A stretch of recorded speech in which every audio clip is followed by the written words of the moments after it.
2020년엔 무려 480개의 회사가 상장했습니다. 숫자보다 더 의미 있는 게 상장으로 얼마나 투자 금액을 유치했나일 텐데요. 무려 거진 175빌리언, 닷컴 때보다 약 70%가 더 많은 유치 금액이었습니다. 투자자들이 이 회사들에게 안겨준 시가총액도 놀라웠습니다. 상장으로 억만장자 클럽에 들어가게 된 에어비앤비 사장 브라이언 체스키는 에어비앤비의 상장 시가총액에 대한 질문에 이렇게 잘 준비된 대답을 했습니다. That's a when we in April. 반면에 우리 개인 투자자들은 하늘을 찌르는 상장 시가총액에 도대체 투자를 해야 될지 안 해야 될지, 인앤아웃 햄버거를 5불에 파는 건지 50불에 파는 건지 참 감이 안 오는 상황을 맞이하게 됐습니다. 2021년에도 블록버스터급 상장이 기다리고 있고, 그 중에서도 페이스북 이래로 미국 회사로서는 상장 시가총액으로 제일 클 거라 예상되는 비트코인 등 암호화폐 거래상 코인베이스가 큰 주목을 받게 될 것 같습니다. 그뿐만이 아니라 암호화폐 거래상으로서는 처음 상장하는 회사라 시장에서는 암호화폐 자체에도 아주 큰 의미가 있는 이벤트라 여기고 있습니다. 이번 에피소드에서는 코인베이스의 수입 모델, 예상 상장 시가, 공정 가치를 분석해 보겠습니다. 그리고 많은 분이 모르시는 주식 같은데 이미 캐나다의 토론토 스탁 익스체인지에 상장하고 미국에서 영업하며 유럽 시장에서 영업하기 위해 공격적으로 EU에 이미 암호화폐 거래 영업 허가를 받은 회사들을 사들이는 보여줄 디지털을 살펴보겠습니다. 코인베이스는 2012년 에어비앤비의 엔지니어였던 브라이언 암스트롱, 골드만삭의 트레이더 프레드 얼샴이 팀을 이루어 창립되었습니다. 참고로 저도 아직 시작만 했는데 하버드 프레스에서 출간한 암호화폐의 왕들이란 책이 있습니다. 작년 12월 달에 방금 나온 거라 아직 한글판이 안 나온 것 같은데, 코인베이스, 특히 브라이언 암스트롱의 인간 이야기를 통해 비트코인과 암호화폐 기술, 기업 변천을 설명해줘서 마이클 루이스의 팬이시라면 아주 좋아하실 책입니다. 2012년은 빨리 변천하는 비트코인 시간 흐름이나 실리콘밸리 시간으로 생각할 때면 정말 옛날이었고, 비트코인이나 암호화폐의 춘추 전국 시대, 와일드 웨스트 시대였습니다. 저는 그냥 이런 것도 있구나, 한번 되나보자, 코드 갖고 시험하고 장난삼아 채굴하고 있을 때 자기 현 직장들을 던지고 보통 소비자들을 안전하고 편하게 비트코인을 사고 팔 수 있는 거래상 비트코인의 페이팔 같은 것을 만들겠다는 용기와 비전은 정말 대단한 것 같습니다. 암스트롱은 크게 되는 실리콘밸리 스타트업의 엘리트 코스라고 여겨지고, 스펙으로 따지자면 이 동네에서는 스탠퍼드 컴사이 더하기 스탠퍼드 MBA와 맞먹으면 맞먹었지 뒤지지 않는다고 여겨지는 스타트업 인큐베이터 Y 컴비네이터에 뽑힙니다. 여기 있는 회사들이 다 Y 컴비네이터 졸업생들이고 아주 일부분입니다. Y 컴비네이터를 성공적으로 마친 참신한 스타트업 한 상위 10%는 벤처 캐피털 회사들이 군침을 삼키고 투자를 합니다. 코인베이스도 그 중에 하나가 되고, 이름 있는 정말로 굵직굵직한 유니언 스퀘어, 안드레센 호로위츠 등에서 투자를 받게 되고, 나중에는 금융계의 투자도 받게 됩니다. 그것도 다름 아닌 NYSE, 뉴욕 증권거래소를 소유하고 있는 인터컨티넨탈 익스체인지가 투자를 합니다. 그 외에도 보험회사로 시작해서 은행을 겸비한 종합재정회사로 변화하기를 원하는 USAA, 스페인 은행 BBVA도 투자를 합니다. 제가 코인베이스를 알게 된 것은 한 2017년, 2018년쯤이었습니다. 그냥 제 컴퓨터에 놔돌던 비트코인 애드레스가 무시 못할 가치로 올라가고, 저는 도대체 이걸 어디에 보관해야 될지 알아보게 됐습니다. 그때 코인베이스는 너무나 당연한 저의 비트코인 거래처로 선정되었습니다. 도대체 회사 위치도 확실하지 않고 합법적으로 투자자의 현물을 보관할 수 있는 허가를 받았는지 안 받았는지도 확실하지 않은 암호화폐 거래처가 난무하던 그 시절에 코인베이스는 자사가 어떻게 고객의 암호화폐를 보호할 거며 해킹이나 실수가 있을 경우 어떻게 책임질 건지를 확실하게 밝히고 지금은 너무 많지만 그때는 기술적으로나 보안상으로나 디자인으로서도 단연 우세한 스마트폰 앱으로 많은 구매자들을 마음 편하게 비트코인이나 다른 암호화폐를 예금하고 거래할 수 있는 서비스 제공자의 자리를 확고히 해 놓았었습니다.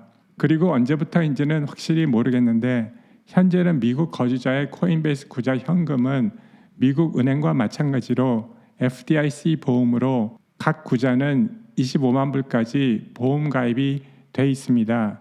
이 일반인들을 위한 암호화폐 거래처의 비전은 크게 성공해서 현 총 거래 금액이 4,550억 불, 100나라 이상에서 거래 허가, 4,300만 고객을 확보하고 현재 Asset Under Management 총 운영 자산을 900억 불 정도로 업계는 추정하고 있습니다. 참고로 이렇게 상장할 회사의 공식 S1 파일링을 사용하지 않고 코인베이스의 발표와 업계의 추정을 사용하는 이유는 코인베이스가 S1을 Confidential Filing, 즉 비공개 파일링을 요청해서 SEC 내부 공무원 외에는 아무도 볼 수 없습니다. Confidential Filing은 상장 회사들이 초기에 많이 하고 특히 코인베이스 같이 직상장 회사들은 기관 투자에게 세일즈 활동을 할 필요가 없어서 상장 가까이에도 비공개를 선호합니다. 하지만 현재 코인베이스는 매수 수요가 어느 정도인지를 알려고 약간의 주식을 나스닥 비상장 주식시장에 팔아서 약간의 정보가 흘러나오고 있습니다. 파랑 부분만 코인베이스에서 나온 정보고 나머지는 간단한 산수로 필요한 계산을 한 것입니다. 2020년 첫 9개월 매출을 밝혔는데 무려 6억 9,100만 불, 이것을 1년치로 대강 3분의 1 곱하기 4 해보면 9억 3,100만 불, 1년 대비 74% 증가율입니다. 수입도 1,009개월 1억 4,100만 불의 흑자를 내서 1년치로 다시 잡아보면 작년 마이너스 3천만에서 무려 727%가 뛰었습니다. 여기까지 봤을 때는 폭발적인 성장력뿐만 아니라 성장하는 회사의 성장주로서는 찾아보기 힘든 순수익까지 있는 회사입니다. 그런데 문제는 밸류에이션, 시장이 부여하는 시가총액에 있습니다. 나스닥 비상장 주식시장에서 마지막으로 나온 정보는 코인베이스 주식이 주당 373불에 거래됐고 이것은 시가총액 1,000억 불, Price to Sales가 무려 109배, PE는 532배를 의미합니다. 같은 핀텍 계열의 성장주인 스퀘어의 시가총액이 1,100억 불이고 PE가 532배, 성장 중반기에 있다고 간주할 수 있는 페이팔이 시가총액 3,300억 불이고 PE가 75배인 것을 간주할 때 1년 전 대비 매출이 74%, 수입이 흑자고 727% 증가한 주식에 걸맞는 프리미엄으로 보일 수도 있습니다. 그리고 제가 지금 비교한 스퀘어, 페이팔뿐만 아니라 많은 기관에서도 암호화폐, 특히 비트코인을 정당한 에셋 클래스로 인정하고 거래를 이미 하고 있거나 허가를 원하는 지금 코인베이스는 새로운 핀텍계의 스타로 보일 수도 있습니다. 저는 코인베이스는 많은 리스크 요소가 있다고 생각합니다. 첫째는 비트코인 겨울입니다. 비트코인 겨울은 비트코인의 가격이 크게 오른 때 사이의 기간을 말합니다. 최근에는 2018년 후반기부터 2020년 초를 들 수 있겠지만 지금은 거의 직선처럼 보이는 2012년부터 2017년 사이에도 비트코인 가치의 변동은 심했고 여러 번 비트코인 겨울이 있었습니다. 코인베이스의 비트코인 겨울과의 연관성은 물론 그런 때의 코인베이스 매출과 실적입니다. 이건 BQ 인텔이라는 블록체인 트랜잭션 분석 회사의 리포트인데 코인베이스가 2019년 매출 공개 전에 거의 마쳤습니다. 그렇다면 코인베이스는 2018년이나 2019년 같은 비트코인 겨울에는 매출이 상당히 떨어지고 순수익은 마이너스로 간다는 추측을 할 수 있습니다. 그리고 2017년이나 2020년 같은 비트코인 여름일 때는 매출이나 수익이 엄청나게 오른다는 추측도 할 수 있습니다. 저는 코인베이스는 성장주라기보다는 암호화폐, 특히 비트코인 가격의 움직임에 크게 연관성이 있는 경기 순환주 같은 성격의 주이고 그 순환 기간 중 가장 좋을 때 상장을 하는 주라고 생각하고 PS 레이시오 109, PE 레이시오 532는 비트코인의 가격이 이제부터 계속 올라가고 비트코인 겨울이란 다시는 안 올 거라는 생각 하에만 타당성이 있는 아주 비싼 프리미엄이라고 생각합니다. 두 번째 리스크는 낮은 해자 그리고 빠르게 따라오는 이등 주자들입니다. 물론 저를 포함해서 좀 일찍 비트코인을 보유한 많은 일반 미국 소비자들에겐 코인베이스는 월등한 first mover, 즉 선두주자가 가지고 있는 이점이 있습니다. 미국에서는 우버이 대명사가 돼서 끝에 가서는 리프트나 커브를 사용해도 Let's get Uber은 그냥 그런 서비스를 사용하자는 말이 됐듯이 많은 소비자들에게 코인베이스는 디폴트 암호화폐 거래소가 됐습니다. 그렇지만 그 추세는 급격히 변하고 있습니다. 스퀘어에 이어 페이팔, 로빈훗, 얼마 안가 그냥 은행 앱에서도 다른 암호화폐는 몰라도 최소한 비트코인은 거래가 가능할 전망입니다. 물론 이런 회사들은 코인베이스 같이 퓨어 플레이, 암호화폐만 전문적으로 한 가지만 하는 회사는 아닙니다. 그리고 코인베이스는 일반인들만 상대하는 것이 아니고 전문 트레이더 그리고 기관에게도 제공하는 서비스가 있습니다. 그리고 이 방면에서도 빠르게 따라오는 이등주자 보여줄 디지털이 있습니다. 2019년 캐나다 토론토 스탁 익스체인지에 자본 위기에 처해 있어 껍질뿐인 상장 회사와 합병해서 2020년 후반기부터 비트코인 여름을 맞이해 주가가 1500%가 오른 회사입니다. 미국에서는 외국 주식에 부여하는 다섯 번째 알파벳이 붙어 티커리 VYGVF, 캐나다에서는 티커리 VYGR입니다. 그리고 독일 프랭크푸르트 볼스에서도 거래되고 거기 티커는 UCD2입니다. 화면에 두 회사가 같은데 다른 숫자를 보이는 이유는 왼쪽은 미국 달러 USD이고 오른쪽은 캐네디안 달러 CAD이기 때문입니다. 보시다시피 이 주식은 지난 몇 달 사이에 기하학적으로 올랐고 코인베이스와 유사한 리스크를 보유하고 있습니다. 보여졸도 코인베이스와 마찬가지로 실리콘밸리와 월가의 만남입니다.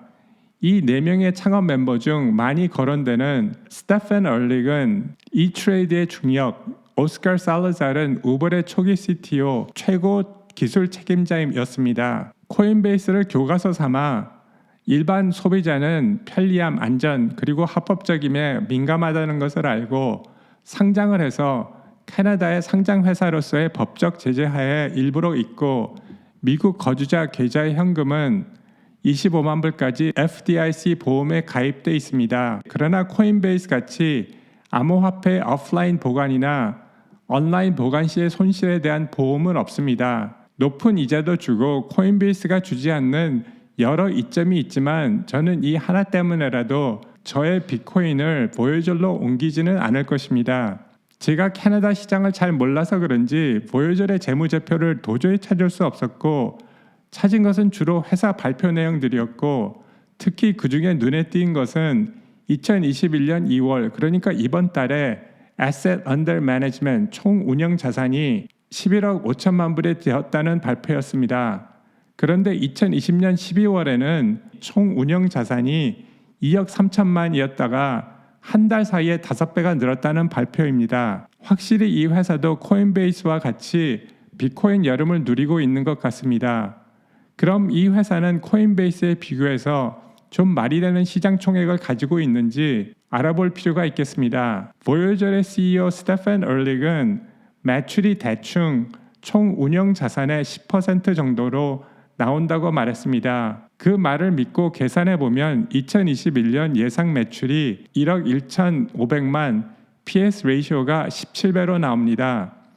코인베이스의 109배보다 훨씬 더 착한 PS 지수입니다. 하지만 제가 이 회사의 불만인 점은 보여졸은 상장 회사로서는 연 분기 등의 보고가 너무 없는 것 같습니다. 제가 캐나다 시장을 잘 모르고 관련된 법을 몰라서 그런 점도 물론 있겠지만 미국이나 전 세계 투자자들을 끌어모으려면 도리어 적극적으로 이런 정보를 찾기 쉽게 만들어야 된다는 것을 빤히 알만한 경영진이 그렇게 하지 않았다는 것은 뭔가 석연치 않은 점이 있다거나 미숙함을 보이고 있는 것이 아닌가 생각됩니다.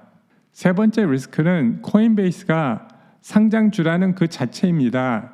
잘될 나무는 떡잎부터 알아본다는 말이 있는데 그것은 나무한테는 해당되는 말일지 모르겠지만 사람에게나 주식한테는 해당이 안 된다는 것이 저의 경험입니다. 1997년 상장한 아마존, 2010년에 상장한 테슬라, 그리고 2012년에 상장한 페이스북 다 1, 2년 지켜보고 재고 따져보고 투자해도 투자자들에게 충분한 이익을 안겨주었을 뿐만 아니고 어쩌면 너무나 당연히 주식의 오름은 그 주식이 태어났을 때부터가 아니고 사람으로 치면 학습과 준비 기간을 끝내고 프로페셔널로서 성과를 조금씩이나마 보여주기 시작할 때인 것 같습니다.